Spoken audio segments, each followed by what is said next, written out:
ஒரு ஊர்ல ஒரு மன்னர் இருந்தார். அழகான அரண்மனையில் அவர் இருந்தார். அந்த அரண்மனையை விட அழகா ஒரு மாளிகையை அந்த ஊர்லயே வேற ஒருத்தன் கட்டியிருந்தான். அப்படி கட்டி முடிச்சதுல அவனுக்கு ரொம்ப பெருமை.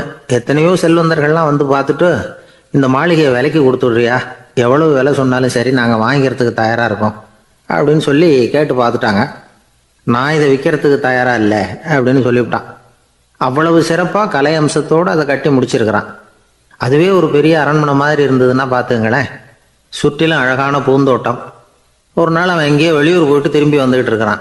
அப்போ அந்த மாளிகை தீப்பெட்டி எரிஞ்சுக்கிட்டு இருக்கு. பதறி போட்டான். விலைக்கு கேட்டவங்க யாராவது இதை செஞ்சிருக்கணும், இல்லைன்னா மன்னரே செய்த சதியே என்னவோ, இப்படிலாம் அவனுக்கு சந்தேகம். ஒரு மூலையில் உட்காந்து அழ ஆரம்பிச்சிட்டான். அந்த சமயத்தில் அவனுடைய மகன் அங்கே ஓடி வந்தான். அப்பா அழாதீங்க, இதை நான் நேற்று ராத்திரியே நம்ம ஊர் மன்னருக்கு வித்துட்டேன். இதை கட்டி முடிக்க நமக்கு எவ்வளவு செலவாச்சோ அதை போல 3 மடங்கு விலைக்கு வித்துட்டேன். கவலைப்படாதீங்க, இதை விட அழகான மாளிகையை நாம் புதுசாக கட்டிக்கலாம்னா. இதை கேட்டதும் அழுதுகிட்டு இருந்தவன் அழுகையை நிறுத்தினான். சிரிக்க ஆரம்பிச்சிட்டான். இதே இடத்த நான் வந்து மன்னர்கிட்ட இருந்து விலைக்கு வாங்குவேன், இதை விட அழகான மாளிகையை கட்டுவேன் அப்படின்னு சுற்றி நின்று எல்லார்கிட்டையும் சொல்லிக்கிட்டு இருந்தான். இந்த சமயத்தில் அவனோட இளைய மகன் ஓடி வந்தான். அப்பா, அண்ணன் சொன்னதெல்லாம் சரிதான், மன்னர்கிட்ட விலை பேசினதெல்லாம் உண்மைதான். ஆனால் வித்தது பேச்சு அளவில் தான். இனிமே தான் பத்திரம் வாங்கணும், எழுதணும், நீங்கள் கையெழுத்து போடணும், பதிவு பண்ணணும், மன்னர்கிட்ட பணம் வாங்கணும். அதுக்காகத்தான் உங்களை எதிர்பார்த்துக்கிட்டு இருந்தோம். அதுக்குள்ளே இப்படி ஆயிட்டுதுன்னா.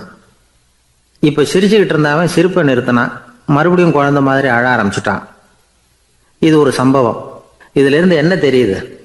அந்த அழகான மாளிகை தன்னுடையது அப்படின்னு நினைக்கும் பொழுது அவனுக்கு அழுகை வந்தது. அது தன்னுடையது இல்லை அப்படின்னு நினைக்கிற போது சிரிப்பு வந்தது. மறுபடியும் அது தன்னுடையது தான் அப்படிங்கிற உணர்வு வரும்பொழுது அழுகை.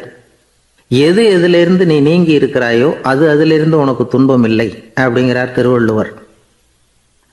இந்த உடம்பு என்னுடையதில்லை அப்படிங்கிற உணர்வு வந்துட்டா அது ஒரு பெரிய நிலை. அந்த நிலை வந்து வரணும். எல்லாத்தையும் பயன்படுத்திக்கலாம், ஆனால் பற்றில் விழுந்துடக்கூடாது. உலகத்தில் இருங்கள், ஆனால் உலகத்தவராக இருக்காதீர்கள். உலகிற்குள் இருங்கள், உலகம் உங்களுக்குள் வந்துவிட அனுமதிக்காதீர்கள். விலகி இருங்கள், விழித்திருங்கள், மௌனமாய் பார்த்திருங்கள் அப்படிங்கிறது சான்றோர் கருத்து. செய்ய வேண்டிய கடமையிலிருந்து விலகி இருக்கிறவர்கள் நம்மகிட்ட நிறைய பேர் உண்டு. அப்படிப்பட்ட ஒருத்தர் டாக்டர் கிட்ட போனார்.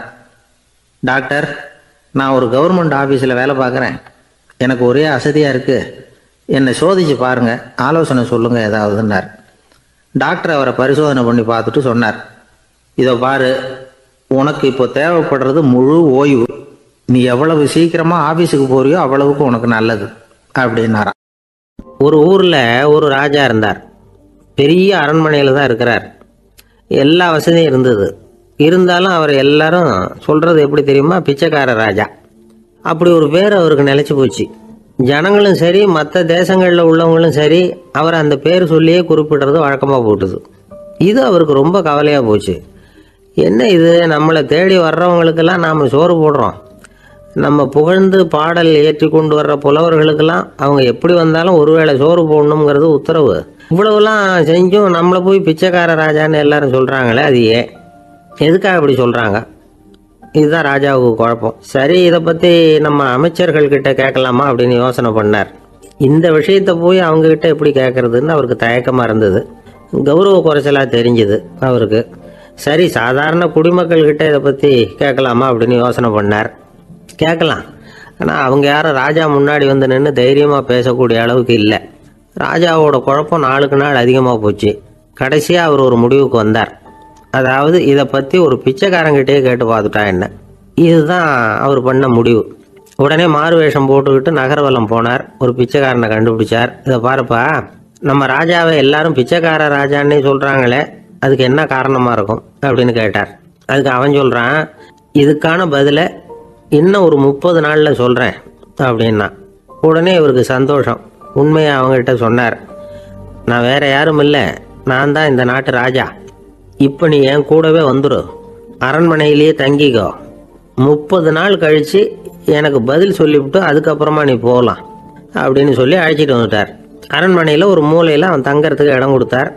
தினம் 2 வேளையும் இவனுக்கு சோறு போடுங்க அப்படின்னு உத்தரவு போட்டார். ராஜா கொடுத்த இடத்துல போய் உக்காந்துக்கிட்டான் அந்த பிச்சைக்காரன். தினமும் அந்த அரண்மனையில் நடக்கிறதையெல்லாம் கவனிச்சுக்கிட்டு வந்தான். வேலைக்கு சாப்பாடு வரும், சாப்பிட்டுக்கிட்டு இருக்கான். இப்படி 30 நாள் முடிஞ்சுது. ராஜா வந்தார். என்ன, என்னோட கேள்விக்கு பதில் என்னன்னு கண்டுபிடிச்சிட்டியான்னார். கண்டுபிடிச்சிட்டேன்னா. என்ன எல்லாரும் பிச்சைக்கார ராஜான்னு சொல்கிறாங்களே, அது நியாயமாக படுதா உனக்குன்னு கேட்டார். நியாயமாக தான் படுது, சந்தேகம் இல்லாமல் நீங்கள் பிச்சைக்கார ராஜா தான். என்னதான் நீங்கள் வசதியோடவும் படைபலத்தோடவும் இருந்தால் கூட நீங்கள் எங்கள் வர்க்கத்தை சேர்ந்த ஆசாமி தான் அப்படின்னு அடித்து சொல்லிவிட்டான் அந்த ஆள். எதனால் அப்படி சொல்கிறேன்னு கேட்டார் இவர். அரசே, ஒரு உண்மையை கண்டுபிடிச்சி சொல்கிறதா நான் உங்ககிட்ட சொன்னேன். நீங்கள் ராஜ பரம்பரைன்னா உடனே உங்கள் கழுத்தில் கிடக்கிற முத்து மாலையை கழட்டி பரிசாக கொடுத்துருப்பீங்க, பொண்ணையும் மணியையும் கொடுத்துருப்பீங்க. ஆனால் நீங்கள் அப்படி செய்யலை. என்னை ஒரு மூலையில் உட்கார வச்சு 2 வேளை சோறு போட சொன்னீங்க. உங்களை தேடி யார் வந்தாலும், யார் பாராட்டி பேசினாலும் அல்லது பிரச்சனைகளை சொன்னாலும் நீங்கள் செய்கிற ஒரே காரியம் சோறு போடுறது தான். பிச்சைக்காரனுக்கு சோறு மட்டும்தான் உலகம். உங்கள் விஷயத்திலையும் நீங்கள் அப்படி தான் நினைக்கிறதாக தெரியுது. நல்லா கவனிங்க. எந்த ஒரு பிரச்சனைக்கும் சோறு தான் முடிவுன்னு நினைக்கிறீங்க பாருங்கள். நீங்கள் சந்தேகமில்லாத எங்களை சேர்ந்த ஆளு தான் அப்படின்னு விட்டான் அந்த பிச்சைக்காரன். அதுக்கப்புறம் தான் அந்த ராஜா தன்னுடைய தவறுகளை எல்லாம் தேர்த்திக்கிட்டாராம். பசின்னு வர்றவங்களுக்கு சோறு தான் போடணும், அது தப்பு இல்லை. பாராட்ட வர்றவங்களுக்கெல்லாம் சோத்தையே போட்டு அனுப்புனா இப்படி தான் பேர் வரும். எனக்கு தெரிஞ்ச ஒருத்தர் தினமும் யாராவது ஒருத்தரை தன் வீட்டுக்கு அழைச்சிட்டு போவார், சாப்பாடு போட்டு அனுப்புவார். முன்னறிவிப்பு இல்லாமல் திடீர்னு ஒரு விருந்தாளியோட வீட்டில் போய் இவர் நிற்கிறது வழக்கம். அந்த அம்மாவும் இவருக்காக தயார் பண்ணி வச்சிருந்ததை இவர் அழைச்சிட்டு வந்திருக்கிற விருந்தாளிக்கு போட்டுருவாங்க. விருந்தாளி சாப்பிட்டுட்டு போனதுக்கப்புறம் இவர் மனைவி கிட்ட உனக்கு சிரமம் வேணாம் அப்படின்னு சொல்லிவிட்டு பக்கத்தில் உள்ள ஒரு ஹோட்டலுக்கு போய் காசு கொடுத்து சாப்பிட்டுட்டு வந்துடுவார். பல நாள் இப்படி நடக்கும். ஒரு நாள் அவரை தனியாக கூப்பிட்டுக்கிட்டு போய் ஏன் இப்படி பண்ணுறீங்கன்னு கேட்டோம். அதுக்கு அவர் சொல்கிறாரு, எங்கள் வீட்டு சாப்பாட்டிலேருந்து தப்பிக்கிறதுக்கு எனக்கு வேறு வழி எதுவும் தெரியல சார், அதனால தான் இப்படி பண்ணிகிட்டு இருக்கிறேன் அப்படின்னார் ரொம்ப பரிதாபமாக. ஆந்திர நாட்டில் ஒரு அரசர் இருந்தார். அந்த அரசர்கிட்ட ஒரு அமைச்சர் இருந்தார். அந்த அமைச்சர் பேர் ராயண பாஸ்கர். அவர் ஒரு பெரிய அறிவாளி. அது மட்டும் இல்லை, மிகச்சிறந்த கொடையாளி. யார் எது கேட்டாலும் இல்லைன்னு சொல்ல மாட்டாராம். அதன் காரணமாகவே அவர்கிட்ட இருந்த செல்வம் நாளுக்கு நாள் குறைஞ்சிக்கிட்டே வந்துட்டு தான். கடைசியில் குடும்பத்துக்குன்னு எதுவும் வைக்காமலே அவர் போய் சேர்ந்துட்டார். மகனும் இறந்துட்டார். அந்த குடும்பத்தில் மிஞ்சி இருந்தது அவருடைய மருமகள், ஒரு பேரன், அவ்வளவுதான். இருந்த ஒரே சொத்து பழுதடைஞ்ச ஒரு வீடு. அந்த அம்மா மற்ற வீடுகளில் வேலை செஞ்சு தன்னுடைய பிள்ளைய படிக்க வச்சுக்கிட்டு வராங்க. அந்த புள்ள ஒரு பெரிய வள்ளலுடைய பேரன்கிறது அந்த பள்ளி வாத்தியார்களுக்கும் தெரியும். அதனால் அவங்களும் இவங்ககிட்ட கொஞ்சம் அன்பாகவும் அக்கறையாகவும் பழகி பாடம் சொல்லி கொடுத்துக்கிட்டு இருக்கிறாங்க. ஒரு நாள் ஒரு புகழ்பெற்ற கவிஞர் ஒருத்தர் அந்த பள்ளிக்கூடத்துக்கு வந்திருக்கிறார். ஆசிரியர்கள்கிட்ட பேசிக்கிட்டு இருந்தப்போ ஒரு செய்தியை சொன்னாராம். ராயண பாஸ்கருங்கிற வள்ளல் எனக்கு நிறைய உதவிகள் செஞ்சிருக்கார், என்னை பாராட்டி பரிசுகள்லாம் கொடுத்துருக்கிறார். அந்த வள்ளல் வாழ்ந்த கிராமத்தை பார்க்கணுங்கிறதுக்காக தான் இப்போ இங்கே வந்திருக்கிறேன் அப்படின்னாராம். ஆசிரியர் உடனே இந்த பையனை கூப்பிட்டு, இதை பாருங்க, இவன் யார் தெரியுமா, நீங்கள் குறிப்பிடுகிற அந்த வள்ளலின் பேரன் அப்படின்னு அறிமுகப்படுத்தினாராம். கவிஞரின் கண்களில் ஆனந்த கண்ணீர். அந்த பரவச நிலையிலேயே அந்த வள்ளலை பற்றி கவி பாட ஆரம்பிச்சிட்டாராம். இந்த சின்ன பையன் அதை கேட்டிருக்கிறான். உடனே என்ன பண்ணான் தெரியுமோ, தன் கையில் அணிஞ்சிருந்த ஒரு பொன் வளையலை கழட்டி அந்த கவிஞருக்கு பரிசாக கொடுத்துட்டானான். எல்லாருக்கும் ஆச்சரியம். தாத்தா இருக்கும் நிலையில் கொடுத்தார், பேரன் இல்லாத நிலையிலையும் கொடுக்குறான். பையனை எல்லாரும் பாராட்டினாங்களாம். இருந்தாலும் அவனுக்குள்ள ஒரு பயம் எதுவும் ஆரம்பமாச்சு. பள்ளிக்கூடம் விட்டு வீட்டுக்கு வரும்பொழுது அந்த பயம் இன்னும் அதிகமாயிட்டுது. அம்மா என்ன சொல்லுவாங்களோ தெரியலையே, ஏதோ திடீர்னு தோணிச்சு வளையல கட்டி கொடுக்கணும்னு கொடுத்துட்டோம். குடும்பம் இருக்கிற நிலையில இப்படி நான் செஞ்சது தப்பா, வீட்டு செலவுக்கே அம்மா எவ்வளவு கஷ்டப்படுறாங்க, வீட்டுக்கு போனதும் என்ன நடக்குமோ தெரியலையே அப்படின்னு நினச்சி பயந்துக்கிட்டே அவன் வீட்டுக்குள்ளே அடி எடுத்து வைக்கிறான். அம்மா கூப்பிட்டு சாப்பாடு போட்டாங்க. அவங்க கண்ணில் படக்கூடாதுங்கிறதுக்காக ஒரு கையை பின்னாடி மறைச்சிக்கிட்டே இருந்தான். அம்மா இதை கவனிச்சிட்டாங்க. உன் கையை ஏன் அப்படி வச்சிருக்கிற, உன் கைக்கு என்னாச்சு, ஏதாவது அடிபட்டு போச்சா அப்படின்னு கேட்டுக்கிட்டே கையை எடுத்து பார்க்குறாங்க. வளையல காணலை. வளையல் எங்கே அப்படின்னு கேட்குறாங்க. இவன் தயங்கிக்கிட்டே நடந்ததை சொல்கிறான். அதை கேட்டதும் அந்த அம்மாவோட முகம் கோபத்தால் சவுந்து போச்சான். முட்டாளே, என்ன காரியம் பண்ண அப்படின்னு கன்னத்தில் அரைஞ்சிட்டாங்களாம். அம்மா என்னை அடிக்காத, ஏதோ தெரியாமல் தப்பு பண்ணிட்டேன் அப்படின்ட்டு இருக்கான். மகனே, வளையல கொடுத்ததுக்காக நான் உன்னை அடிக்கலை, அப்படிங்க பின்ன எதுக்கு அடித்தேன்னு கேட்டிருக்கான். உன் பாட்டனார் ஒரு பெரிய வள்ளல், அவர் எதையும் பாதி வேலையை செய்யறதில்ல, அவருடைய பேரை நீ அரைகுறை வேலை செஞ்சுட்டு வந்திருக்கிற அப்படின்னாங்களாம். என்னம்மா சொல்கிறேன் இருக்கான். நீ ஒரே ஒரு வளையலை மட்டும்தானே கட்டி கொடுத்துருக்குற, கொடுக்கறதா இருந்தால் ரெண்டையும் சேர்த்துல கொடுத்துருக்கணும், அதுதானே உங்கள் தாத்தாவுக்கு பெருமை அப்படின்னாங்களாம். அம்மா தெரியாமல் இப்படி செஞ்சுட்டேன், உங்ககிட்டையும் அரை வாங்கிட்டேன் அப்படி இப்படின்னு அவன் சொல்லியிருக்கிறான். இப்போ அம்மா கொஞ்சம் இருங்க, அந்த கவிஞர் இன்னைக்கு நம்ம ஊரில் தான் தங்கியிருப்பார், நாளைக்கு காலையில் தான் அவர் வந்து எங்கே இருக்காருன்னு விசாரித்து இன்னொரு வலையிலையும் கொடுத்துட்றேன் அப்படின்ட்டுருக்கான். மகனே, நல்ல செயல்களையெல்லாம் நாளைக்குன்னு ஒத்தி போடாத, நாளைக்கு என்ன நடக்குங்கிறது யாருக்கு தெரியும், இப்போவே போ, எங்கே இருக்காருன்னு பாரு அப்படின்ட்டு இருக்காங்க. மகன் புறப்பட்டான், பள்ளி ஆசிரியர்கிட்ட போய் கேட்டானா அந்த கவிஞர் எங்கே இருக்காருன்னு. அவர் சொன்னாராம். உடனே போய் அவர் இருக்கிற இடத்துல கதவை தட்டியிருக்கான். ராத்திரி நேரத்தில் இவனை கண்டதும் அவருக்கு ரொம்ப ஆச்சரியம். இவன் இன்னொரு கை வளையலையும் எடுத்து நீட்டியிருக்கான். அவர் திகைச்சு போய் நிற்கிறார். அவரால் என்ன பண்ணுறதுன்னே தெரியல, ஆனந்த கண்ணீர். இது வந்து பெரியவர்கள் கூற கேட்ட ஒரு வரலாறு. இன்னைக்கு இப்படிப்பட்டவங்களை பார்க்க முடியுமா? வறுமை வந்து வள்ளல் தன்மையை ஒன்று செய்து விடாதுங்கிறதுக்கு இது ஒரு உதாரணம். ஒருத்தன் இன்னொருத்தனை பார்த்து கேட்டானா, எங்கள் தாத்தா உங்கள் தாத்தாவுக்கு 100 ரூபா கடன் கொடுத்துருக்கிறார், அதை எப்போ திருப்பி கொடுக்க போகிறேன்னு. கவலைப்படாத, எங்கள் பேரன் அதை உங்கள் பேரன்ட்ட திருப்பி கொடுத்துருவான் அப்படின்னு நானான் அவன். விவசாயிகள் வந்து அவங்க விவசாயம் முன்னேறி இருக்கிற அளவுக்கு விவசாயிகளுடைய வாழ்க்கை தரம் முன்னேறலை. அந்த அளவுக்கு அவர்கள் வந்து நாட்டுக்காக உழைச்சிக்கிட்டு இருக்கிறாங்க. அந்த காலத்திலேயே அதை பற்றி ஒரு கதை சொல்கிறது உண்டு. ஒரு வயசான ஆள் நிலத்தில் ஏறு உழுதுகிட்டு இருந்தாராம். கிழிஞ்சு போன ஒரு சின்ன துண்டை தான் இடுப்பில் கட்டியிருந்தாராம். தலையில் ஒரு கந்தலை சுற்றி இருந்தார். உடம்பு பூரா சேரு, ரொம்ப ஏழை. ஏறு ஓட்டிகிட்டு இருக்கிறவர் வேற எப்படி இருப்பார்? இருந்தாலும் அந்த ஆள் ரொம்ப ஜாலியாக பாட்டு பாடிக்கிட்டே ஏறு உழுதுகிட்டு இருந்தாராம். உடம்புல தான் அவர் ஏழையை தவிர மனசில் ஒரு ஏழையா தெரியல. அந்த சமயத்தில் அந்த நாட்டு ராஜா அந்த பக்கமாக குதிரை மேலே வந்தாராம். வேட்டைக்கு போயிட்டு பரிவாரங்களோட திரும்பி வந்துகிட்டு இருக்கிறார். ரொம்ப செல்வ செழிப்புல இருக்கிற ராஜா அவர் இந்த வயசான விவசாயியை பார்த்துருக்கார். இந்த ஆள் ரொம்பவும் ஏழைங்கிறது அவர் பார்த்தாவே பளிச்சுன்னு தெரியுது. கட்டிக்கிறதுக்கு நல்ல துணி இல்லை, உடம்போ இழைச்சி போயிருக்குது, வயிறு முதுகில் போய் விட்டுக்கிட்டு இருக்கு, கண்ணு குழி விழுந்து போயிருக்குது. ஆனாலும் முகத்தை பார்த்தா சந்தோஷமா இருக்கிற மாதிரி இருக்கு. இவ்வளவு உற்சாகமா பாடிக்கிட்டு இருக்கிறாரே அப்படின்னு ஆச்சரியமா நினைச்சு பார்த்தார் அந்த ராஜா. சரி, அவர்கிட்ட கொஞ்சம் பேச்சு கொடுத்து பார்க்கலாம் அப்படின்னு முடிவு பண்ணார். ஐயா பெரியவரே, இப்படி கொஞ்சம் வர முடியுமான்னாராம். பொழுது போகிறதுக்குள்ள நான் இந்த வயல் பூரா உழவு ஓட்டி ஆகணும், அதனால பேசுறதுக்கு நேரம் இல்லை அப்படின்னாராம் அந்த பெரியவர். என்ன அவ்வளவு அவசரமா? மீதி இருந்தால் நாளைக்கு உழுவக்கூடாதா? அது சரி, உனக்கு எத்தனை ஏக்கர் நிலம் இருக்கு அப்படின்னு விசாரிச்சிருக்கார் ராஜா. எனக்குன்னு சொந்தமா உள்ளங்கை அளவு கூட நிலம் கிடையாது, இது எங்க முதலாளியோட நிலம். இதை பூராவும் உழுது முடிச்சாதான் அவர் கூலி கொடுப்பார். நான் கூலிக்கு உழுதுகிட்டு இருக்கிறேன், உங்ககிட்ட பேசிக்கிட்டு இருந்தா அவருக்கு துரோகம் பண்ணது மாதிரி ஆயிடும் அப்படின்னாராம். ராஜா குதிரையை விட்டு கீழே இறங்கினார். வரப்புல நடந்து அந்த பெரியவர்கிட்டயே போனாராம். சரி, ஒரு நாள் பூரா உழுதான் உனக்கு எவ்வளவு கூலின்னு கேட்டிருக்கார். 8 அணா கூலி கிடைக்கும்னாராம் அவர். இது ரொம்ப காலத்துக்கு முன்னாடி நடந்த ஒரு சம்பவங்கிறதுனால அப்ப 8 அணா கூலிங்கிறது ரொம்ப பெருசு. இருந்தாலும் அதுவும் அந்த ராஜாவுக்கு பெரிய கூலியா தெரியல. இவ்வளவுதானா, இதை வச்சுக்கிட்டு நீ எப்படி காலம் தள்ளுற அப்படின்னாராம். ஒன்றும் கவலை இல்லை அப்படின்னாராம் அவரு. ராஜாவுக்கு ரொம்ப ஆச்சரியமா போச்சு. 8 அணா கூலி வாங்குற இந்த ஆளு கவலை இல்லாம இருக்கிறார், ஏராளமான வசதியோட இருக்கிறன்னா கவலை இல்லாம வாழ முடியலையே அப்படின்னு நினைச்சு பார்த்திருக்கார். அது சரி, 8 அணாவில் எப்படி குடும்பம் நடத்துற அப்படின்னு கேட்டாராம்.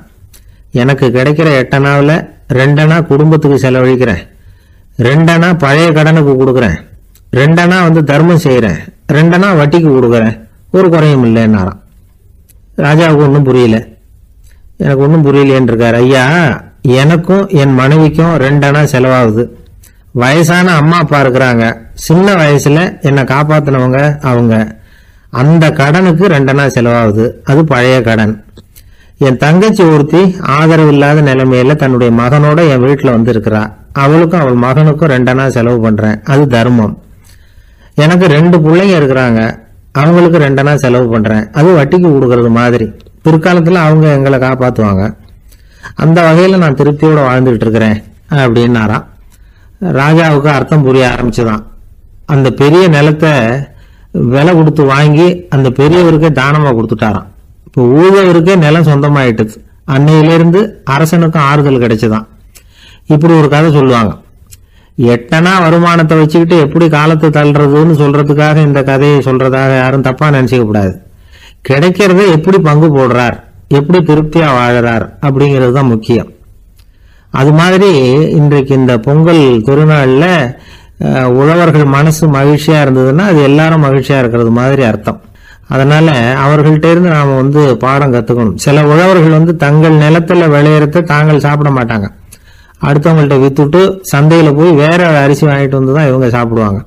அப்படிப்பட்ட விவசாயிகள்லாம் இது உண்டு. பங்கிடுகிற பண்பை உழவர்கள்ட்ட இருந்து கற்றுக்கொள்ளுங்கள் அப்படிம்பாங்க. ஒரு ஆள் நிம்மதியா மகிழ்ச்சியா இருந்தானா உங்க நிம்மதிக்கும் மகிழ்ச்சிக்கும் என்ன காரணம்னு கேட்டிருக்காரு இன்னொருத்தர். என்கிட்ட இருந்தது பூராவையும் என் பிள்ளைங்களுக்கு சமமா பங்கு போட்டு கொடுத்துட்டேன், எனக்குன்னு எதுவுமே வச்சுக்கல, அதுதான் நிம்மதிக்கு காரணம்னு இருக்கான். உங்ககிட்ட இருந்தது எவ்வளவு இருந்தது அப்படின்னு கேட்டிருக்காரு அவரு. மொத்தமா ஒரு 50,000 ரூபாய் இருக்கும் அப்படின்னு இருக்கான். அவ்வளவும் பணமாவே இருந்ததா அப்படின்னு கேட்டிருக்காங்க அவங்க. இல்லைங்க, அவ்வளவும் கடன், அதை தான் பிரிச்சு கொடுத்துருக்கேன் பிள்ளைங்க கிட்ட அப்படின்னு நானும். அவன் ஒரு ராஜா இருந்தார். நாடு பூராவும் நிறைய மரங்களை நட்டு வளர்க்கணுங்கிறது அவரோட ஆசை. தானே அதுக்கு முன்மாதிரியா இருக்கணும்னு நினைச்சார். அரண்மனையை சுத்தி மரங்களை நட்டு வளர்த்தார். இதை பார்த்துட்டு ஜனங்களும் அவங்கவுங்க வீட்டை சுத்தி மரக்கன்றுகளை நட்டு வளர்த்தாங்க. கொஞ்ச காலத்துல ஊரு பூரா பசுமையா மாறிச்சு. எல்லாருக்கும் சந்தோஷமா இருந்தது. இது ஒரு பக்கம் இருக்கட்டும். இப்ப நான் சொல்ல போற கதை வேற. அதாவது அந்த ராஜா ஒரு நாள் தன்னுடைய அரண்மனையை சுத்தி இருக்கிற விதவிதமான மரங்களை எல்லாம் போய் பார்த்தார். எப்படி இருக்கிறீங்க அப்படின்னு ஒவ்வொரு மரத்துக்கிட்டையும் விசாரிச்சாராம். எந்த மரமும் சந்தோஷமா இருக்கிறதா தெரியல. அதுக்கும் மனசுல ஒரு குறை. முதல்ல ஆலமரத்துக்கிட்ட போனார். அது சொல்லிச்சு, மண்ணா நான் நல்லா பெருசா வளர்ந்துருக்கிறேன், அடர்த்தியா இருக்கிறேன், கிளையெல்லாம் 4 பக்கமும் நல்லா படர்ந்து தான் இருக்குது, இருந்தாலும் எந்த பிரயோஜனமும் இருக்கிறதா தெரியல எனக்கு. என்னுடைய பழம்லாம் ரொம்ப சின்னதாக இருக்குது, என் கண்ணுக்கு சரியாக புறப்பட மாட்டேங்குது. நான் இருக்கிற சைஸுக்கு என்னுடைய கிளையில் இருக்கிற பழம்லாம் எவ்வளவு பெருசாக இருக்கணும், அது இத்தினூண்டு இருக்கிறது எனக்கு பெரிய அவமானமாக இருக்குது. இப்படி இங்கே நின்றுக்கிட்டு இருக்கிறதே ரொம்ப கூச்சமாக இருக்குது. ஒரு நல்ல புயல் வந்ததுன்னா பேசாமல் சாஞ்சு விடலாமான்னு பார்க்குறேன் அப்படின்னு புலம்புது ஆலமரம். சரி இருக்கட்டும்னு நினச்சிக்கிட்டு ராஜா அடுத்தபடியாக ஒரு அத்தி மரத்துக்கிட்ட போனார். அதுவும் புலம்ப ஆரம்பிச்சுட்டுது. நான் கூட பெரிய மரம் தான், இல்லை இலையெல்லாம் அழகாக தான் இருக்குது, பழம் அழகாக இருக்குது, இருந்தாலும் உள்ள விஷயம் இல்லையே, அத்தி பழத்தை புட்டு பார்த்தா அத்தனையும் சொத்தை அப்படின்னு பழமொழியே உண்டாயிட்டுதே, இப்படி ஒரு கெட்ட பேரோட நான் இருக்கணுமா அப்படின்னு புலம்புது அது. சரி இது இருக்கட்டும் அப்படின்னு சொல்லி அடுத்தபடியாக வேப்ப மரத்துக்கிட்ட போனார். அது தன்னுடைய வேதனையை வெளியிட்டது. எனக்கு எவ்வளவோ மருத்துவ குணங்கள்லாம் இருக்கிறதா சொல்லிக்கிறாங்க, இருந்தாலும் என்ன பிரயோஜனம், என்னுடைய பழத்தை மனிதர்கள் யாரும் விரும்பி சாப்பிட்றது இல்லையே அப்படின்னுது. ராஜா அடுத்தாப்புல இருந்து ஒரு பனை மரத்துக்கிட்ட போனார். நான் நல்லா உயரமாக தான் வளர்ந்துருக்கிறேன், மற்ற மரங்கள்லாம் என்னை அண்ணாந்து தான் பார்க்கணும், இருந்தாலும் என்கிட்ட நிழலுக்காக யாரும் ஒதுங்கிறது இல்லையே அப்படின்னுது. என்ன இது எல்லா மரமும் இப்படி திருப்தி இல்லாமல் இருந்துகிட்டு இருக்குதே அப்படின்னு நினச்சிக்கிட்டே ராஜா அடுத்தபடியாக அங்கே இருந்த ஒரு பைன் மரத்துக்கிட்ட போனார். அழகாக உயரமாக பசுமையாக தான் இருந்தது, ஆனால் பழமோ பூவோ கிடையாது. அதை நினச்சி அது வருத்தப்பட்டுக்கிட்டு இருக்குது. ஓக் மரம் அது ஒன்று நின்றுட்டு இருந்தது. அது என்ன சொல்லிச்சுன்னா, இலையுதிர் காலத்தில் என் மேலே இருக்கிற எல்லா இலைகளும் உதிர்ந்து போடுது, முடி கொட்டின மனிதர்கள் மாதிரி மொட்டையாக நான் நிற்க வேண்டி இருக்குது, என்ன வாழ்க்கை இது அப்படின்னு சொல்லி அழுத்துக்கிட்டது. சரி புளிய மரம் என்ன சொல்லுது பார்ப்போம்னு அதுகிட்ட போனால், என்னுடைய நிழலில் யாருமே தங்க மாட்டாங்க, உடம்புக்கு சூடுன்னு ஒதுங்கி போயிடுவாங்க, அடிமரத்தை பார்த்தீங்கன்னா பட்டையெல்லாம் உறிஞ்சி பார்க்கறதுக்கே கேவலமாக இருப்பேன் அப்படின்னுது அது. முருங்கை மரம் என்ன சொல்லிச்சு தெரியுமா, என்னுடைய இலை காயெல்லாம் சாப்பிட்றவங்களுக்கு சத்து கொடுக்கறது வாசம்தான், ஆனால் என் உடம்புல சத்தே கிடையாது, கொஞ்சம் வேகமாக காற்று அடிச்சதுன்னா முறிஞ்சி விழுந்துடுறேன், என்ன வாழ்க்கை இது அப்படின்னு சொல்லி அது வருத்தப்பட்டது.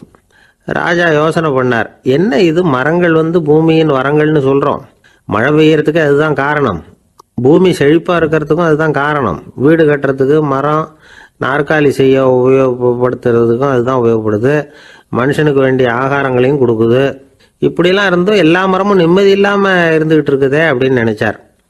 அப்போ அங்கே இருந்த ஒரு மகிழ மரம் அவர் கண்ணில் பட்டுது. அந்த மரம் மட்டும் கொஞ்சம் நிம்மதியாக மகிழ்ச்சியாக இருக்கிறது மாதிரி தெரிஞ்சுது. உடனே ராஜா அதுகிட்ட போனார். உனக்கு மனசில் எதுவும் குறை இல்லையான்னு கேட்டார். இல்லை நான் சந்தோஷமாக தான் இருக்கேன்னு அந்த மகிழ மரம். அப்படியான்னு ஆச்சரியமாக கேட்டார் ராஜா.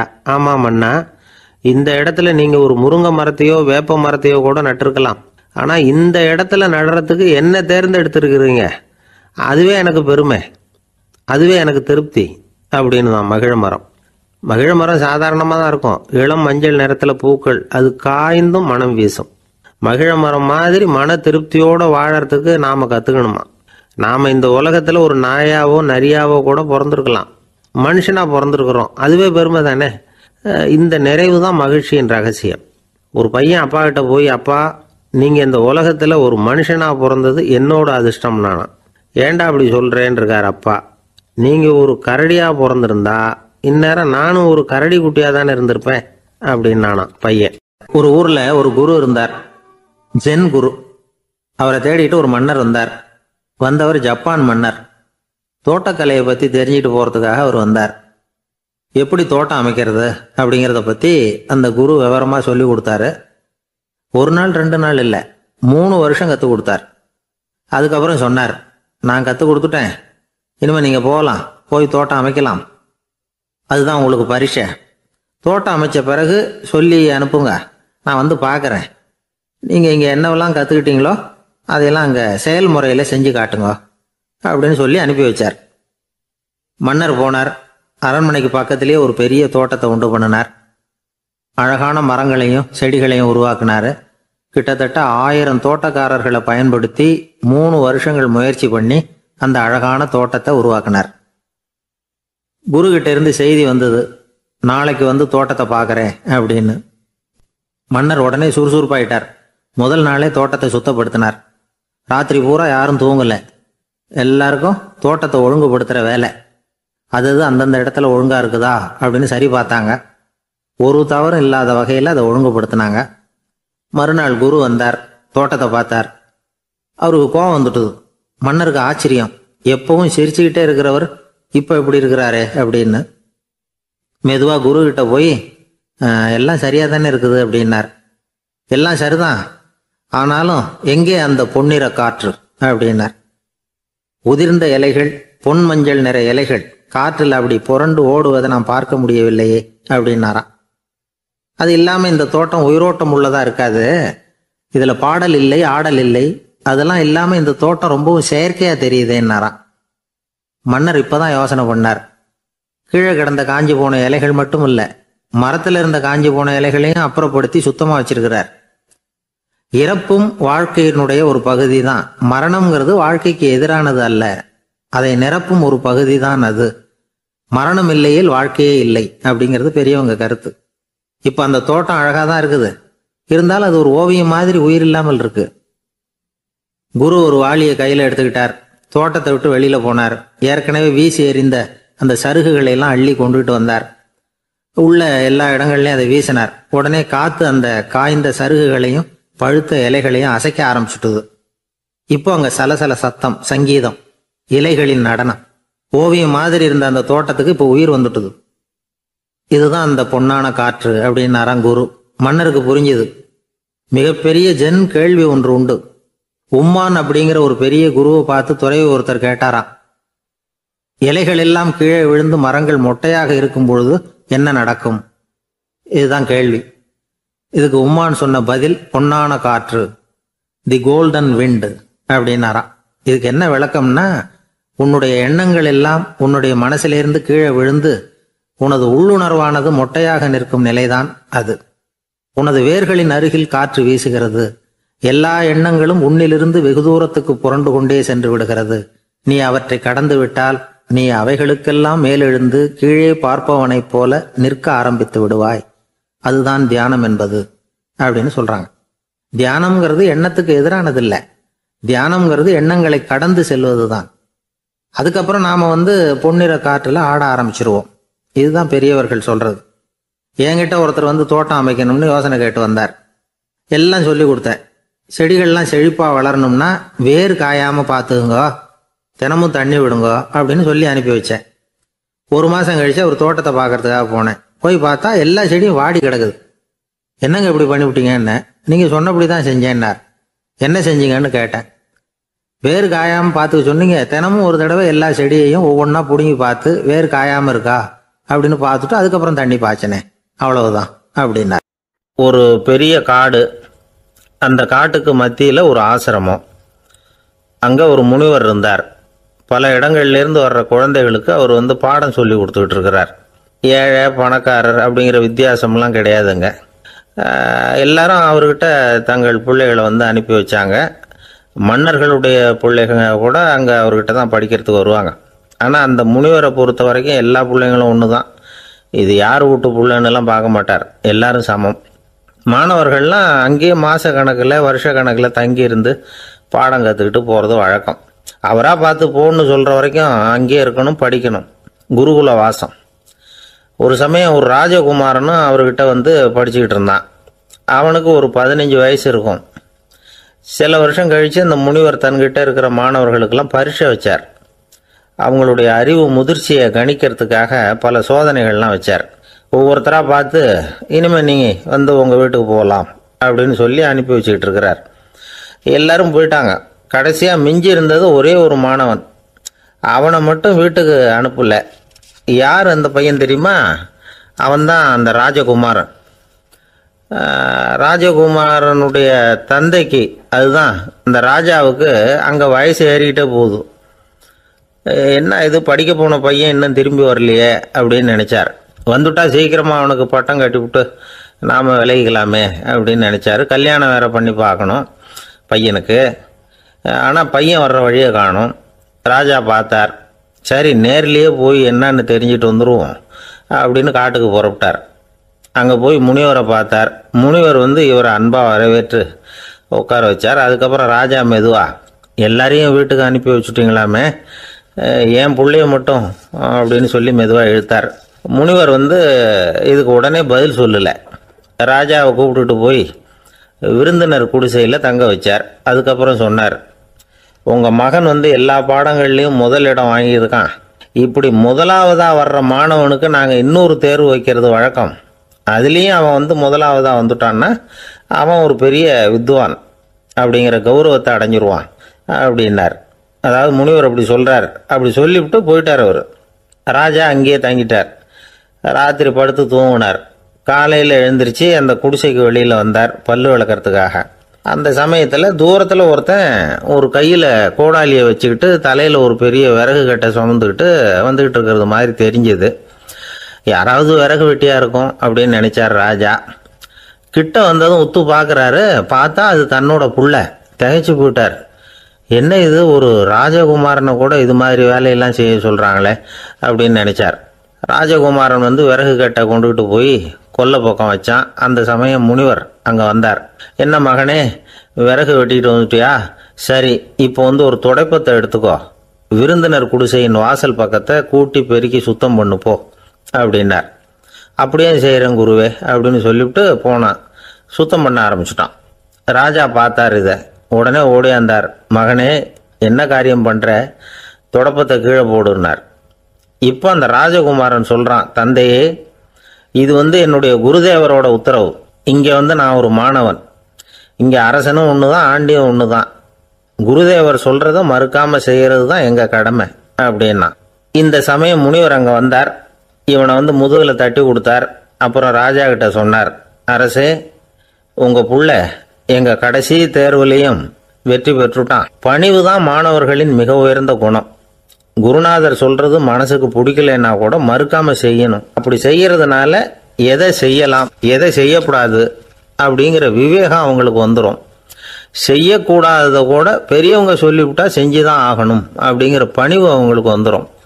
இந்த குணம் வந்துட்டுதுன்னா அவங்க எத்தனை கடினமான வேலையாக இருந்தால் கூட ரொம்ப சுலபமாக செஞ்சு முடிச்சிருவாங்க. தூக்கத்திலேயும் அப்புறம் துக்கத்திலேயும் தோண்டு போட மாட்டாங்க. இந்த பணிவும் விவேகமும் அவங்கக்கிட்ட மன உறுதியை ஏற்படுத்தும். அந்த உறுதி உங்கள் பையனுக்கு வந்தாச்சு. இனிமேல் அவனை நீங்கள் அழைச்சிட்டு போகலாம். அவன் நிச்சயமாக பேரும் புகழும் பெறுவான் அப்படின்னார். ராஜா அவரை பார்த்து, குருதேவா, புரிஞ்சுக்கிட்டேன், என்னை மன்னிக்கணும் அப்படின்னாரு. அதுக்கப்புறம் மகனை அழைச்சிக்கிட்டு நாட்டுக்கு திரும்பி வந்துட்டார். இந்த கதையை இன்று ஒரு தகவலில் சொல்லுங்க சார், உங்கள் நிகழ்ச்சியில் சொல்லுங்கள் சார் அப்படின்னு சொல்லி மாணவர்கள் கேட்டால் பணிவாக இருக்கிறது எப்படி அப்படிங்கிறத புரிஞ்சுக்குவாங்க அப்படின்னு சொன்னார் ஒருத்தர். சரி சொல்லுவோம், அதுக்கு முன்னாடி நேர்லேயே ஒரு பையன்கிட்ட சொல்லி பார்க்கலாமே அப்படின்னு தோணுச்சு. உடனே ஒரு பையனை கூப்பிட்டோம். ஏன்பா, உங்கள் வாத்தியார் உனக்கு இது மாதிரி ஒரு பரீட்சை வச்சா என்ன பண்ணுவேன் அப்படின்னு கேட்டோம். நானும் அப்படி தான் சார் நடந்துக்குவேன், விறகு வெட்டுவேன், தொடப்பத்தினால கூட்டி சுத்தம் பண்ணுவேன், உடனே செஞ்சு முடிச்சிருவேன் சார் அப்படின்னா. பலே பரவாயில்லையே அப்படின்னோம். ஆமாம் சார், அப்படி செஞ்சால் தானே வீட்டுக்கு அனுப்புவார், இல்லைன்னா இன்னொரு வருஷம் இங்கேயே இருந்து படின்னு சொல்லி விடுவார், அதனால் அப்படி செய்வேன் அப்படிங்கிறான் அந்த பையன். ஒரு ஊரில் ஒரு ஞானி இருக்கிறார். ரொம்ப பெரிய ஞானி. ரொம்ப வயசாயிட்டுது. கடைசி காலத்தில் அவர்கிட்ட சில பேர் வந்தாங்க. உங்கள் குரு யார் அப்படின்னு கேட்டாங்க. அவர் நிமிர்ந்து பார்த்தார். எனக்கு ஆயிரக்கணக்கான குருமார்கள் உண்டு. அவங்க பேரெல்லாம் சொல்லணும்னா இந்த காலம் பத்தாது. ஆனால் முக்கியமான ஒரு 3 பேரை பற்றி மட்டும் உங்களுக்கு சொல்கிறேன் அப்படின்னாராம். அப்புறம் சொன்னார், அந்த 3 பேரில் ஒருத்தன் ஒரு திருடன். ஒரு சமயம் ஒரு பாலைவனம் வழியாக நான் போய்கிட்டு இருந்தேன். அப்போது வழி தவறி போய் ஒரு கிராமத்துக்கு போயிட்டேன். அது இருட்டு நேரம், நடு ராத்திரி, ஊரே உறங்கி போச்சு. அந்த நேரத்தில் ஒரு ஆள் மட்டும் ஒரு வீட்டு சுவத்தில் ஏதோ பண்ணி உள்ளே நுழையிறதுக்கு முயற்சி பண்ணிகிட்டு இருக்கிறான். அவங்கிட்ட போய் நான் இன்னைக்கு இங்கே எங்கே தங்க முடியும் அப்படின்னு கேட்டேன். அதுக்கு அவன், இந்த ராத்திரி வேளையில் அது ரொம்ப சிரமம், ஒரு திருடனோட உங்களால் தங்க முடியும்னா நீங்கள் என்னோட தங்கலாம் அப்படின்னா. நான் அவங்க கூட 1 மாதம் தங்கியிருந்தேன். ஒவ்வொரு நாள் ராத்திரியும் இப்போ நான் என்னுடைய வேலைக்கு போகிறேன், நீங்கள் ஓய்வு எடுத்துக்கோங்க அப்படின்னு சொல்லிவிட்டு போவான். அவன் திரும்பி வந்த உடனே உனக்கு ஏதாவது கிடைச்சிதான்னு நான் கேட்பேன். அதுக்கு அவன், இன்னைக்கு ராத்திரி ஒன்றும் இல்லை, நாளைக்கு மறுபடியும் முயற்சி பண்ணுவேன் அப்படின்பா. எப்பவும் அவன் நம்பிக்கை இழந்ததே கிடையாது. எப்பவும் சந்தோஷமாகவே இருப்பான். நானும் ரொம்ப காலமாக தியானம் பண்ணிக்கிட்டே இருந்தேன். ஒன்றுமே நடக்கலை. ஆனால் நான் என்ன பண்ணேன் தெரியுமா? மனசு வருத்தப்படும், நம்பிக்கை இழந்துருவேன். அப்போல்லாம் அந்த திருடனுடைய விடாமுயற்சி தான் ஞாபகத்துக்கு வரும். அதனால் அந்த திருடன் எனக்கு ஒரு குரு. என்னுடைய 2வது குரு யாருன்னா அது ஒரு நாய். இது எப்படின்னா, ஒரு சமயம் எனக்கு ரொம்ப தாகமாக இருந்தது. ஒரு நதியை நோக்கி போய்கிட்டு இருந்தேன். அப்போ ஒரு நாயும் வந்தது. அதுக்கும் தாகம். ஓடி வந்து ஆற்றை பார்த்துது. அதோட நிழல் வந்து ஆற்றுல தெரிஞ்சுது. அதை பார்த்ததும் பயந்துட்டுது. அதாவது அது தன்னுடைய சொந்த உருவத்தையே கண்டு பயந்தது. அதை பார்த்து குறைக்குது, திரும்பி ஓடிச்சு. ஆனால் அதுக்கு தாகம் அதிகமாக இருந்ததுனால அது மறுபடியும் திரும்பி வந்தது. பார்த்தா மறுபடியும் தண்ணியில் நாயோட உருவம் தெரியுது. இப்படி சில தடவை பண்ணிச்சு. இருந்தாலும் கடைசியில் தண்ணியில் குதிச்சுட்டுது துணிஞ்சி. இப்படி குதித்த உடனே அதோட உருவமும் மறைஞ்சுட்டுது. இதை பார்த்தேன். நான் என்ன புரிஞ்சுக்கிட்டேன்னா, எவ்வளவுதான் பயம் இருந்தால் கூட ஒருத்தன் தைரியமாக காரியத்தில் இறங்கணும் அப்படிங்கிறத புரிஞ்சுக்கிட்டேன். இந்த போதனை அந்த நாய்கிட்ட இருந்து எனக்கு கிடைச்சிது. இது ஒன்று. அடுத்தது என்னுடைய 3வது குரு யாருன்னா அது ஒரு சின்ன குழந்தை. நான் ஒரு சமயம் ஒரு நகரத்துக்கு போனேன். அங்கே ஒரு குழந்தை எரிகிற மெழுகுவத்தி ஒன்று எடுத்துக்கிட்டு வந்தது. நான் அந்த குழந்தைய பார்த்து வேடிக்கையாக கேட்டேன், ஏன் பாப்பா இந்த மெழுகுவத்தியை நீயாவே கொளுத்துனியா அப்படின்னு கேட்டேன். ஆமான்னுது அந்த குழந்தை. சரி, இந்த மெழுகுவத்தி முன்னாடி எரியாமல் இருந்தது, இப்போ எரியுது. இந்த மெழுகுவத்திக்கு வெளிச்சம் எங்கேருந்து வந்தது, அதை எனக்கு காட்ட முடியுமா அப்படின்னு கேட்டேன் அந்த குழந்தைகிட்ட. இதுக்கு அந்த குழந்தை சிரிச்சுக்கிட்டு அந்த மெழுகுவத்தியை ஊதி அணைச்சுட்டுது. அதுக்கப்புறம் என்னை பார்த்து கேட்டுது, இப்போ இந்த மெழுகுவத்தியின் வெளிச்சம் போனதை பார்த்தீங்க இல்லையா, அது எங்கே போச்சுன்னு எனக்கு சொல்லுங்க அப்படின்னுது. அந்த குழந்தை இப்படி கேட்டதும் என்கிட்ட இருந்த ஆணவம் அழிஞ்சுட்டுது. நான் படித்ததெல்லாம் அந்த வினாடியில் சுக்கு நூறாக போயிட்டுது. என்னுடைய முட்டாள்தனத்தை நான் உணர்ந்தேன் அப்படின்னு இவ்வளவும் அந்த ஞானி விவரமாக சொன்னாராம். அதனால் நாம் இன்னார்கிட்டே இருந்து தான் இதை கற்றுக்கணுங்கிறது இல்லை, யாருக்கிட்டே இருந்தும் எதையும் கற்றுக்கலாம். நம்மால் ஒருத்தன் ஒரு நாய் வளர்த்துக்கிட்டு இருந்தான். அந்த நாய்க்கு வால் கிடையாது. யாரோ ஏற்கனவே வெட்டி எடுத்துட்டாங்க. இந்த நாய் தான் சார் எனக்கு குரு, அதுகிட்டே இருந்து கூட நான் பாடம் கற்றுக்கிட்டு இருக்கிறேன் அப்படின்னா. அப்படி என்ன கற்றுக்கிட்டேன் இந்த வால் இல்லாத நாய்கிட்டே இருந்து அப்படின்னு கேட்டோம். நாம் யாருக்கிட்டையும் வாலாட்டக்கூடாது அப்படிங்கிற பாடத்தை அதுகிட்டே இருந்து தான் நான் கற்றுக்கிட்டேன் அப்படின்னா. ஒரு ஊரில் ஒரு மன்னன் இருந்தான், கொடுங்கோல் மன்னன். நிறைய தொந்தரவு பண்ணிக்கிட்டு இருந்தான். அவன் ஒரு தடவை என்ன பண்ணான் தெரியுமா? ஒரு தப்பும் பண்ணாத ஒரு இளைஞனை பிடிச்சி ஜெயிலில் அடைச்சுட்டான். அந்த பையனோட சொந்தக்காரங்கள்லாம் ராஜா கிட்ட போனாங்க. அவன் ஒரு தவறும் பண்ணலை, அவனை விடுதலை பண்ணுங்க அப்படின்னு கெஞ்சி கேட்டுக்கிட்டாங்க. மன்னன் வந்து யோசனை பண்ணான். அந்த இளைஞனை கூப்பிட்டுக்கிட்டு வர சொன்னான். அவனை கொண்டாந்து ராஜா முன்னாடி நிறுத்தினாங்க. இதை பாருப்பா, உன்னை நான் விடுதலை பண்ணுவேன், ஆனால் ஒரு கண்டிஷன். அந்த நிபந்தனையை நீ நிறைவேற்றினா உனக்கு விடுதலை அப்படின்னா மன்னன். சரின்னு ஒத்துக்கிட்டான் பையன். மன்னன் வந்து கண்டிஷன் என்னங்கிறத சொன்னான். உங்ககிட்ட ஒரு செம்மறி ஆட்டை கொடுக்க போகிறேன், 1 மாதத்துக்கு அதுக்கு தேவையான தீனியையும் கொடுக்க போகிறேன். 1 மாதம் கழித்து அந்த ஆட்டை வந்து எடை போட்டு பார்ப்பேன். அந்த ஆட்டின் எடை கொஞ்சம் கூட கூடி இருக்கக்கூடாது. எடை கூடி இருந்தால் உனக்கு விடுதலை கிடையாது. என்ன சொல்கிற அப்படின்னா. பையனுக்கு ஒன்றும் புரியல, பயமாக போயிட்டுது. குழம்பிக்கிட்டே நின்றுக்கிட்டு இருக்கிறான். சரி, ஒரு நாள் டைம் தரேன், நல்லா யோசனை பண்ணி பார்த்துட்டு நாளைக்கு உன் முடிவை சொல்லு அப்படின்னா மன்னன். பையன் கவலையோடு வெளியில் வந்தான். அங்கே ஒரு பெரியவர் நின்றுக்கிட்டு இருந்தார். அவர்கிட்ட விஷயத்தை சொன்னான். அந்த பெரியவர் இந்த பையனுக்கு காதோட காதாக ஒரு வழியை சொல்லி கொடுத்தார். அதை கேட்டதும் பையன் மறுபடியும் மன்னன் முன்னாடி வந்து நின்னா, உங்கள் நிபந்தனையை ஏற்றுக்கிறேன்னு சொன்னான். மன்னன் வந்து ஒரு ஆட்டுக்குட்டியையும் அதுக்கு 1 மாதத்துக்கு தேவைப்படுற தீவனத்தையும் கொடுக்கும்படியாக உத்தரவு போட்டான். கொடுத்தாங்க, ஓடிட்டு போயிட்டான். 1 மாதம் தினமும் தவறாமல் அந்த தீவனத்தை ஆட்டுக்குட்டிக்கு போட்டுக்கிட்டு இருக்கிறான். 1 மாதம் கழித்து அந்த ஆட்டை வந்து அரண்மனைக்கு ஓட்டிகிட்டு போனான். மன்னன் அதை எடை போட்டு பார்க்குறான், எடை கூடவே இல்லை, அப்படியே தான் இருக்குது. உடனே போட்ட நிபந்தனைப்படி அந்த இளைஞனை வந்து விடுதலை பண்ணிவிட்டான். சரி, ஆட்டுக்கு எடை கூடாமல் இருக்கிறதுக்கு அந்த பெரியவர் சொல்லி கொடுத்த யோசனை என்ன அப்படின்னா, அது வேற ஒன்றும் இல்லை. அந்த ஆட்டுக்கு எதிரில் அது கண்ணில் படுற மாதிரி ஒரு ஓநாயை கட்டி போட சொன்னார். அவ்வளவுதான். ஆட்டுக்கு ஓநாய்ங்கிறது பிறவி பகை. ஓநாயை பார்த்தா ஆடு நடுங்க ஆரம்பிச்சிரும், அவ்வளவு பயம். தினமும் அந்த ஆடு பயந்துக்கிட்டே தீனி சாப்பிட்டுது, எடை கூடல. அதுதான் ரகசியம். இது வந்து சின்ன பிள்ளைங்களுக்கான ஒரு கதை. இதிலேருந்து தெரிஞ்சுக்க வேண்டிய உண்மை என்னன்னா, நாமெல்லாம் சாப்பிட்றப்ப மனசும் உடம்பும் அமைதியாக இருக்கணும். அப்போ தான் அது உடம்புல ஒட்டும். அவசரத்துலையும் பயத்துலையும் சாப்பிட்டா அது சரியா ஜீரணமாகாது. இன்னொரு ராஜா இருந்தார். அவரும் ஒரு இளைஞனை ஜெயிலில் அடைச்சி விட்டார். விடுதலை பண்ணணும்னா ஒரு கண்டிஷன்னார். என்னன்னு கேட்டான். ஒரு ஆட்டுக்குட்டியை அவன் முன்னாடி கொண்டாந்து நிறுத்துவேன், நீ அதுக்கிட்ட ஒரு கேள்வி கேட்கணும், அதுக்கு சரியான பதிலை சொல்லணும். அப்படி செஞ்சுட்டா உனக்கு விடுதலைன்னார்.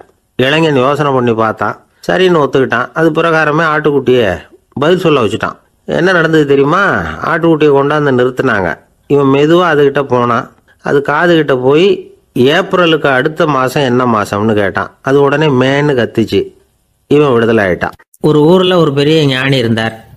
அவர் படுக்கையில் இருந்தார். இன்னும் கொஞ்ச நேரம்தான் அவர் இந்த உலகத்தில் இருக்க போகிறார். அவரை சுற்றி ஏகப்பட்ட கூட்டம். ஏற்கனவே அவருடைய உபதேசங்களை கேட்டவங்க பல பேர் வந்து அவரை சுற்றி நிற்கிறாங்க. அந்த ஞானி மெதுவாக கண்ணை திறந்து பார்க்குறார். எல்லாரும் அவருடைய கடைசி வார்த்தையை கேட்கறதுக்காக அவளோட காத்துக்கிட்டு இருக்கிறாங்க. அந்த ஞானி மெதுவாக பேச ஆரம்பித்தார். நான் என்னுடைய வாழ்நாள் பூராவும் உங்களுக்கு நிறைய போதனைகள் சொல்லிக்கிட்டு இருக்கிறேன். பேரானந்தம், மகிழ்ச்சி, தியானத்தன்மை, இதை பற்றியெல்லாம் சொல்லியிருக்கிறேன். இப்போ நான் வேற ஒரு கரைக்கு போய்கிட்டு இருக்கிறேன். நான் இனிமேல் இந்த கரையில் இருக்க மாட்டேன். நீங்கள் நான் சொன்னதையெல்லாம் கேட்டீங்க, ஆனால் எதையும் நீங்கள் வந்து நடைமுறைப்படுத்தி பார்க்கல. எல்லாம் கேட்டதோடு சரி, அதோடு விட்டுவிட்டீங்க. அப்புறம் அதை தள்ளி போட்டுக்கிட்டே வந்துட்டீங்க. மேலும் அதை தள்ளி போடுறதுல எந்த பிரயோஜனமும் கிடையாது. இப்போ நான் போய்கிட்டு இருக்கிறேன். உங்களில் யாராவது என்னோட வர்றதுக்கு தயாரா அப்படின்னு கேட்டார். அவ்வளவுதான். யாரும் வாயை திறக்கல. ஒரே மௌனம், சத்தமே இல்லை. ஒருத்தர் பார்த்துக்கிட்டே நிற்கிறாங்க. அந்த கூட்டத்தில் ஒரு ஆள் அந்த ஞானி கூடவே 40 வருஷத்துக்கு மேலே இருந்திருக்கிறான். அவனும் வாயை திறக்காமல் இன்னொருத்தன் முகத்தை பார்த்துக்கிட்டே நிற்கிறான். இந்த சமயத்தில் பின்னாடி நின்றுக்கிட்டு இருந்த ஒருத்தன் கையை தூக்கினான். ஞானி அவனை பார்த்தார். சரி, ஒருத்தனுக்காவது நம்மோட வர்றதுக்கு தைரியம் இருக்குது அப்படின்னு நினச்சார். ஆனால் அந்த ஆள் என்ன சொன்னான் தெரியுமா? ஐயா, நீங்கள் கேட்குறப்போ நான் உடனே எழுந்திருக்கல, கையை மட்டும்தான் தூக்கினேன். என்ன காரணம்னா, நான் எப்படி அடுத்த கரைக்கு வந்து சேர்றதுங்கிறது தெரிஞ்சுக்கிறதுக்காக தான். அந்த விவரத்தை மட்டும் இப்போ உங்ககிட்ட இருந்து நான் தெரிஞ்சுக்க ஆசைப்படுறேன். ஏன்னா இப்போ நான் உங்கள் கூட வர்றதுக்கு தயாராக இல்லை. எவ்வளவோ காரியங்களை நான் இன்னும் இங்கே முடிக்க வேண்டியிருக்குது. வீட்டுக்கு ஒரு விருந்தினர் வந்திருக்கிறார். என்னுடைய இளைய மகனுக்கு கல்யாணம் பண்ணி வைக்கணும். அதனால் இன்றைக்கி உங்கள் கூட வர முடியாது. அது மட்டும் இல்லை, இப்போ உங்கள் கூட அடுத்த கரைக்கு வந்தால் திரும்பி வர முடியாதுன்னு வேறு சொல்கிறீங்க. அதனால் இப்போ நான் வரல. இன்னொரு நாள் நிச்சயமாக நான் வர்றேங்க, வந்து உங்களை சந்திக்கிறேன். அதனால் இப்போ நீங்கள் இன்னொரு தடவை எங்களுக்கு விளக்கமாக சொல்லணும். ஏற்கனவே பல தடவை சொல்லியிருக்கிறீங்க. தயவு பண்ணி இப்போ ஒரு தடவை சொன்னீங்கன்னா சௌகரியமாக இருக்கும். அந்த அடுத்த கரையை அடையிறது எப்படி? இப்போ ஒரு தடவை அதை விளக்கமாக சொல்லிட்டீங்கன்னா நல்லா ஞாபகப்படுத்திக்குவேன். அது சரியான சமயம் வர்றப்போ இது எனக்கு உதவியாக இருக்கும் அப்படின்னு நானா. ஆனால் உண்மை என்ன தெரியுமா? அந்த சரியான சமயம் வரவே இல்லை அப்படிங்கிறது தான் உண்மை. இப்படி அந்த கதை முடியும். இந்த கதை வந்து அந்த ஒரு ஆளுக்கு மட்டும் இல்லை, கிட்டத்தட்ட எல்லாருக்குமே அது பொருந்தும் அப்படிங்கிறாங்க விவரம் தெரிஞ்சவங்க. எல்லாருமே அந்த சரியான தருணத்துக்காக தான் காத்துக்கிட்டு இருக்கிறாங்களாம். அதுக்காக ஜோசியம் பார்க்குறாங்க, கைரேகை பார்க்குறாங்க. நாளைக்கு என்ன நடக்குங்கிற ஆவலில் எல்லாரும் காத்துக்கிட்டு இருக்கிறாங்க. ஆனால் அந்த ஒரு நாள் ஒருபோதும் வரப்போகிறதில்ல. நீங்கள் தள்ளி போடுறதுக்காக பல அர்த்தமில்லாத காரணங்களை தேடுறீங்க அப்படிங்கிறார் ஒரு ஞானி. காத்திருக்கிறதுலேயே நம்ம காலம் ஓடி போயிடுது.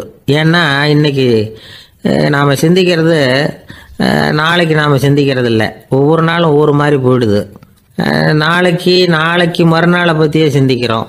இப்படியே அது பாட்டுக்கு போயிடும். கரையை தொட்டு பார்க்குறது எப்போ, இதுதான் கேள்வி. நமக்கு வேண்டியப்பட்ட ஒருத்தர் ஒரு ரயில்வே பிளாட்ஃபாரத்தில் நின்றுட்டு இருக்கிறார். அங்கே இருக்கிறவங்க கிட்ட கேட்குறாராம், விசாரிக்கிறார். ஏங்க கிழக்க போகிற ரயில் போயிட்டுதுங்களான்னாராம். போயிட்டுதுன்னு இருக்கிறாங்க. கொஞ்ச நேரம் கழிச்சு ஏங்க மேற்க போகிற ரயில் போயிட்டுதுங்களான்னு கேட்டிருக்காரு. போயிட்டுதுங்களான் இருக்காங்க. அப்புறம் கொஞ்ச நேரம் கழிச்சு மறுபடியும் ஏங்க 10:30 மணி வண்டி போயிட்டுதான்னு கேட்டிருக்காரு. தொடர்ந்து காலையிலேருந்து சாயந்தரம் வரைக்கும் இப்படி ஒரே இடத்துல நின்றுட்டு கேட்டுக்கிட்டே இருக்கிறார். இதை பார்த்துக்கிட்டு இருந்த ஒருத்தர் அவர்கிட்ட வந்து, ஏங்க நீங்கள் எங்கே போகணும் அப்படின்னு கேட்டாராம். இவர் மெதுவாக சொன்னாராம், இந்த ரயில்வே லைனை தாண்டி அந்த பக்கம் போகணும் அப்படின்னாராம்.